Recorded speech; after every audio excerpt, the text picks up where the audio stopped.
The bright red flower, called the poinsettia, has become a traditional part of American Christmas celebrations. The flower industry website Random Act of Flowers notes that 35 million poinsettias are sold in the United States around Christmas time each year, accounting for about a quarter of all potted plant sales in the nation. But its connection to Christmas seems dubious, since the poinsettia is actually a Mexican plant that doesn't grow naturally within 7,000 miles of Bethlehem. And perhaps just as surprising is the plant's name, because while poinsettia sounds exotic, it's actually not a reference to the native name for the plant, but rather to the name of an American diplomat, of whom a 1929 edition of the Baltimore Evening Sun said his career was as flamboyantly colorful as the poinsettia, and yet he is nearly forgotten. The extraordinary life of John Roberts Poinsett deserves to be remembered. If Boston or even Philadelphia had produced this man, the Evening Sun opined, there would be an account of him in every school reader, and his name would be as familiar as that of Benjamin Franklin. Born in Charleston, South Carolina in 1779, Joel Roberts Poinsett's father was a wealthy and prominent physician, and the urbane young man received a good education, both in the United States, where he studied at an academy in Connecticut, and abroad. He studied chemistry, pharmacy, anatomy, and surgery at Edinburgh College in Scotland, and learned military tactics and discipline at the Royal Military Academy at Woolwich. Although by some accounts he didn't gain interest to the academy himself, but rather paid one of the academy instructors to teach him. He returned to the United States in 1800 at the age of 21, a qualified physician. He briefly studied law and then went on tour of Europe, traveling across the continent, from France to Italy and Switzerland and on to Austria and Munich. He interacted with diplomats and European nobility, received a substantial inheritance after the death of his father in 1803, and that allowed him to travel further abroad. In his 1935 book, Joel R. Poinsett, Versatile American, historian J. Fred Rippey described the young Poinsett's travel across Russia after Tsar Alexander I suggested that he see the empire, acquire the language, study the people. Poinsett and his party were among the first Westerners to travel much of the war-torn fringe of the Russian Empire. When visiting the court of the Khan of Kuban, Rippey explains that Poinsett and his party were entertained at the court in barbarous magnificence, and writes that the Khan had never heard of the United States. Upon his return, the Tsar offered him a position as a colonel in the Russian military, but tensions were rising between the United States and Great Britain in 1807, and Poinsett wanted to return home to serve his own country. Upon returning to the United States, the 28-year-old Poinsett, fluent in 6 languages, was, according to Mexico history website Memoria Politico de Mexico, regarded as the best informed American on European politics. At the time, Rippey explains, Poinsett found the government at Washington as much concerned with Spanish America as with the European War and its bearing upon the commercial maritime interests of the United States. The Spanish Empire in the Americas was in decline and facing independence movements. The United States started appointing agents throughout the Americas tasked with creating diplomatic relations, reporting on European involvement in the Americas, and protecting U.S. trade interests. In 1810, Poinsett was appointed by President James Madison as special agent in the United States in Buenos Aires and Chile. Encyclopedia Britannica notes that although he initiated diplomatic and commercial relations with those territories, he also supported the nation's revolutionary forces there. As a diplomat, Poinsett tended to involve himself in local affairs, a tendency that ended up giving him a rather mixed reputation. Poinsett became involved with the Chilean War for Independence, despite Memoria Politico de Mexico explains the alleged neutrality of the United States in the conflicts between Spain and its colonies. His penchant to overstep the boundaries of objective diplomacy were thoroughly demonstrated in Chile during its war for independence. Chile faced opposition from the royalist colonial viceroy of Peru. Peru began using privateers to capture foreign vessels to protect the Spanish colonial system, and this included capturing American vessels. In response, with no orders from Washington, Poinsett accepted a position as a general in the Chilean army, under which authority he used a force of artillery to force the surrender of a Peruvian port and the release of 10 American vessels. The Evening Sun explains that he is perhaps the only American ever to borrow an army from a friendly nation and use it to coerce the authorities of another, technically, friendly nation. Defeat of his allies in Chile forced him to return to the United States in 1815. In 1816, he was elected to the South Carolina State House of Representatives, and in 1820 was elected to the U.S. House of Representatives. While serving in Congress, he was appointed by President James Monroe to carry a message to Mexico. He traveled the country and reported to Washington on the state of affairs. When the first Mexican Republic was proclaimed, he was made the first U.S. minister to Mexico. He became deeply involved in Mexican politics, aggressively moved to counter European influence, and argued for U.S. expansion, including offering to buy Texas for $5 million. His interventionism included an odd war of Masonic lodges. A 2019 edition of the Washington Post explains Mexican Masons, organized under the Scottish Rite, had taken an active role in their nation's fight for independence, but had since become more conservative and pro-European in character. Poinsett, a prominent Mason back in South Carolina, agreed to help pro-American Mexican liberals develop a competing network of over 100 York Rite Masonic lodges. That network soon helped to develop into a popular pro-American political party known as the Yorkinos. The action eventually caused scandal in the U.S., as the Washington Post explains. Stories of Poinsett's Masonic intrigues have made their way into American newspapers, helping to fuel the rise of the anti-Masonic party in the United States. The fact that Poinsett had not been removed was, for one anti-Masonic editor, proof that the federal government was in the hands of Freemasonry. The Mexican population became disgusted with all of his meddling. The Washington Post explains that his rivals started to call him the scourge of the American continent.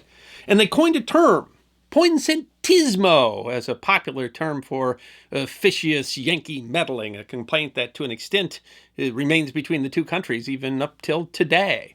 In 1830, he was recalled at the request of the Mexican government and returned to a divided nation.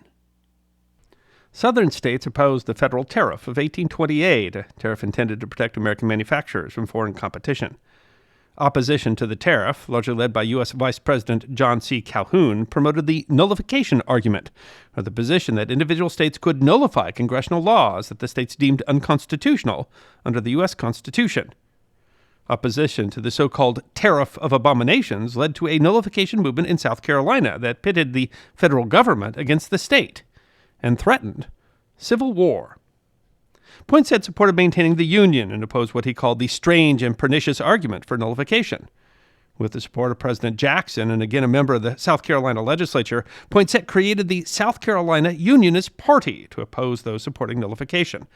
As the crisis moved towards confrontation, Jackson, historian Joshua Matthew Kane, explained in his 2008 dissertation, Jacksonian Nationalist, Joe R. Poinsett's role in the nullification crisis, sent Poinsett a letter where he expressed his intentions to order federal armaments at Poinsett's disposal to the port of Charleston in anticipation of any outbreak of violence. That is, Jackson placed federal military intervention in South Carolina in Poinsett's hands, the Evening Sun proclaimed. So, for the moment, the issues of peace and war within his own country depended on the courage and judgment of the doctor, soldier, lawyer. Eventually, the crisis and civil war were avoided by a compromise tariff that gave in to most of the nullifier's demands.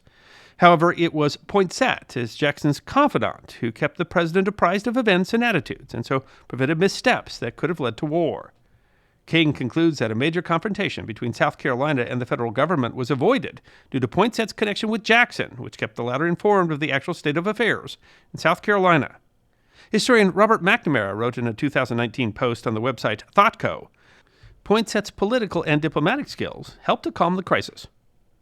Poinsett might have retired at that point, but in 1836, Jackson's hand-picked successor won the presidency and appointed Poinsett Secretary of War.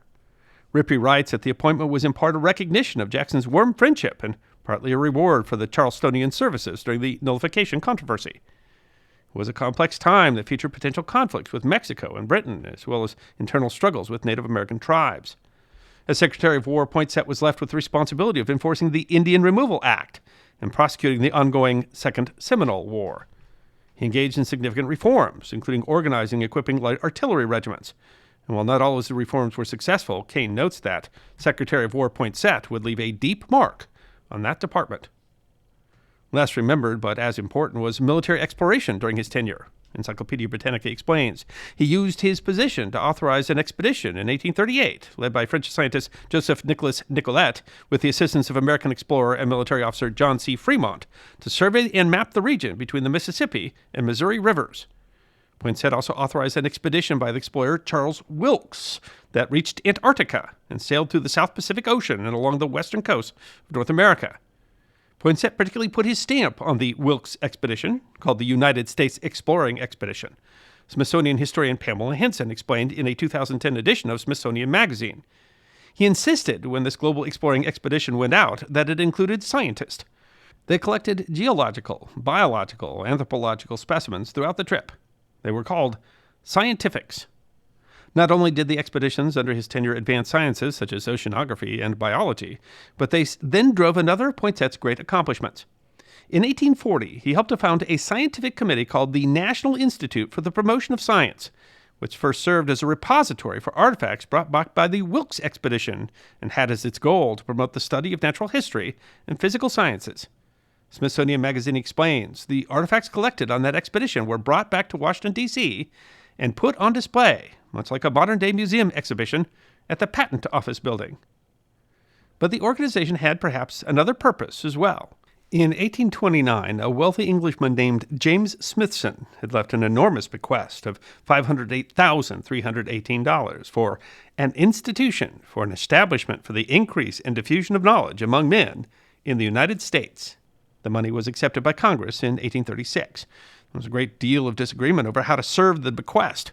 Some contend that the National Institute for the Promotion of Sciences was created with the intent of securing control of the bequest in order to establish a U.S. National Museum in Washington, D.C. And while the Institute never gained control of the funds, through the Institute, Poinsett advocated for the idea of a national museum. Hansen explains, he basically interjected the concept of creating a national museum into the debate surrounding what to do with Smithson's money. He never succeeded in getting the money, but his push is what led to the concept of the museum being part of the Smithsonian. National Geographic magazine described Poinsett. A swashbuckling congressman from South Carolina, Poinsett spoke 6 languages, dined with the Tsar, served President James Madison as a covert agent supporting American business interests in South America, and somewhere along the way became for a short time a general in the Chilean army. The Evening Sun said of him, he was into everything and did everything better than most men. That alone would suggest that he deserves to be remembered even if you set aside his role in diffusing the nullification crisis and in helping to found the museums of the Smithsonian Institution. But all that is nearly forgotten. What he is remembered for is a plant. The red flowers had been prized in prehistory by the Aztec and Maya for supposed medicinal properties and had long been associated with Christmas, used by Franciscan missionaries in Christmas decorations in Mexico, where traditional red and green holly plants were not available. Among everything else, Poinsett was an amateur botanist who became enamored of the plant while he was U.S. Minister to Mexico, bringing back an example to South Carolina in 1828. He helped to popularize the plant, which was given its scientific name, Euphorbia Poinsettia, in his honor. Despite being retired, he kept his foot in politics. He supported Texas annexation, but he opposed the war with Mexico, although it was many of the reforms that he engaged in as Secretary of War that allowed the United States to succeed in that war. An ardent Unionist, he opposed moves in the South towards secession until the end of his life. He passed away from tuberculosis on December 12, 1851. In 2002, Congress officially proclaimed December 12th to be National Poinsettia Day in his honor. I hope you enjoyed this episode of The History Guy. Check out our community on thehistoryguyguild.locals.com, our webpage at thehistoryguy.com, and our merchandise at teespring.com, or book a special message from The History Guy on Cameo. And if you'd like more episodes on forgotten history, all you have to do is subscribe.